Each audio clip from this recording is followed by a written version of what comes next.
నమస్తే అన్న. నమస్తే అన్న. ఎక్కడన్నా మీరు? మాది మిడిదొడ్డి అన్న. ఏం చేస్తుండ్రు? మాది వాటర్ ఫీల్డ్ అన్న. Water field. ఓకే. అంటే గతంలో ఈ ఏరియాలో అంటే బీజేపీ ఎమ్మెల్యే ఉండే, ఇప్పుడు బీఆర్ఎస్ ఎమ్మెల్యే అయ్యిండు. ఎట్లా అనిపిస్తుంది? ఎట్లుంది పరిపాలన కొత్త ప్రభాకర్ రెడ్డి?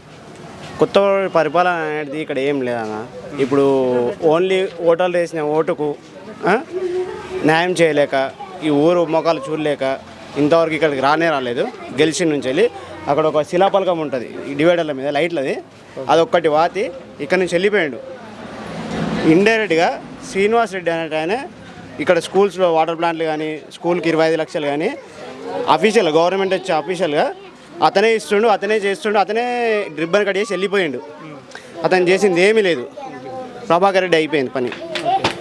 అంటే ఇంకొకప్పుడు గతంలో బీఆర్ఎస్ ప్రభుత్వం ఉండే, ఇప్పుడు కాంగ్రెస్ ప్రభుత్వం వచ్చింది.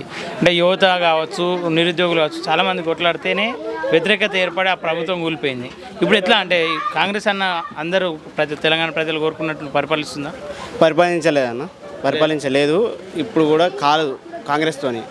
First of all Revanth Reddy చేయాల్సిన పని ఏంటంటే రైతులకు రుణమాఫీ 2 లక్షలు రుణమాఫీ చేస్తా అన్నాడు. అది ఫస్ట్ చేయమని చెప్పండి. తర్వాత ప్రభుత్వం ఉంటుందా పోతుందా తర్వాత సెకండరీ. ఫస్ట్ రుణమాఫీ చేయమండి. రైతులకు ఎంతో బాధపడుతున్నారు.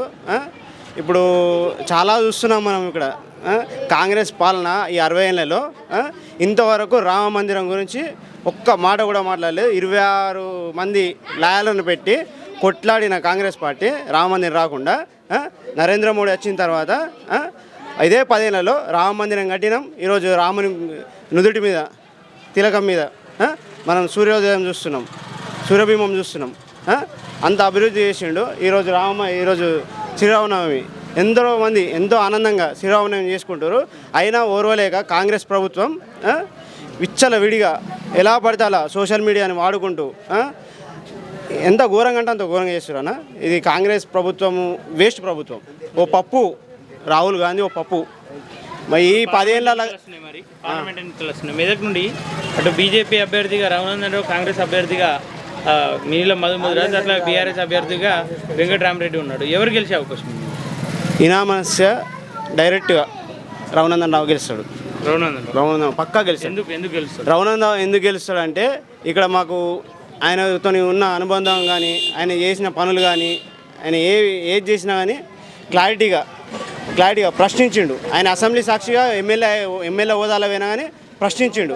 ఆ ప్రశ్నించే గొంతుగా అసెంబ్లీ సాక్షిగా ఈరోజు ప్రభుత్వం మారడానికి కారణమైంది. నెక్స్ట్ ఇప్పుడు ఎంపీ ఎలక్షన్లు కదా, ఎంపీ ఎలక్షన్లు కూడా రఘునందన్ వేస్తాడు. మిగతా నువ్వు బీఆర్ఎస్ కాంగ్రెస్ అన్నావు కదా, ఆ అభ్యర్థులు అనేటోళ్ళు ఈ మెదక్ జిల్లాలో ఎవ్వరికి తెలియదు.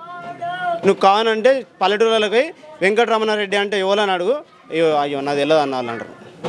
క్లారిటీ చెప్తారు.